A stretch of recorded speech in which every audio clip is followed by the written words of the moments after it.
Thank you for completing step 1 of our thinking steps. We have found out that the topic of this question is the event on page 13. But the event on page 13 doesn't really tell us what it's about.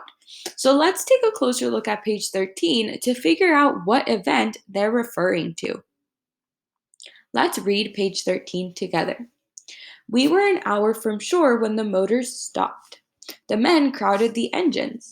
A part is broken that cannot be fixed, my father told my mother, and her face twisted the way it did when she closed the door of our home for the last time. The women made us sail by knotting clothes together, and when they pulled it high, I saw my father's Sunday shirt blowing in the wind. But the sail carried us back toward our own shore, and men shot at us from the cliffs. At last, we got the boat turned in the right direction. How many days to America now? My little sister asked. More, my small one. My father said, and he held us close. I saw him look at my mother across our heads.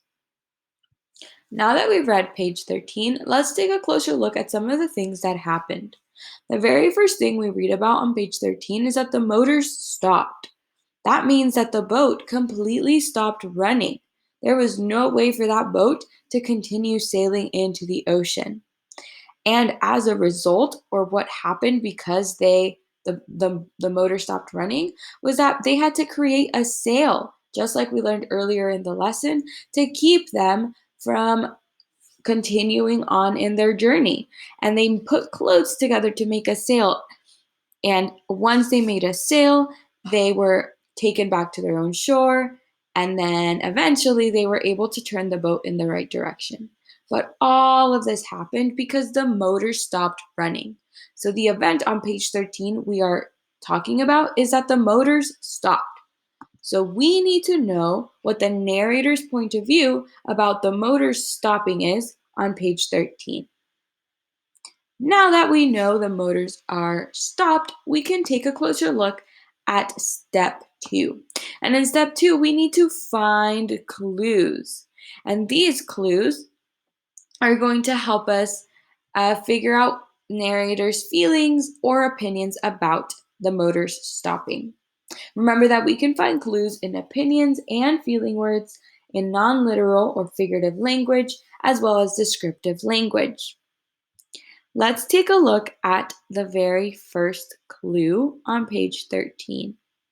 Let's read page 13 again, and we'll stop whenever we find some clues. We were an hour from shore when the motor stopped. I remember that our topic is motor stopped, so this is really important here. This is our very first clue. Now, we talked that when the motor stopped, that means the boat completely stopped working. If the motors aren't working, the boat can't keep going. Do you think this is something positive or negative? At the end of this video, you are going to select if this clue, the motor's stopping, if this is something positive or negative.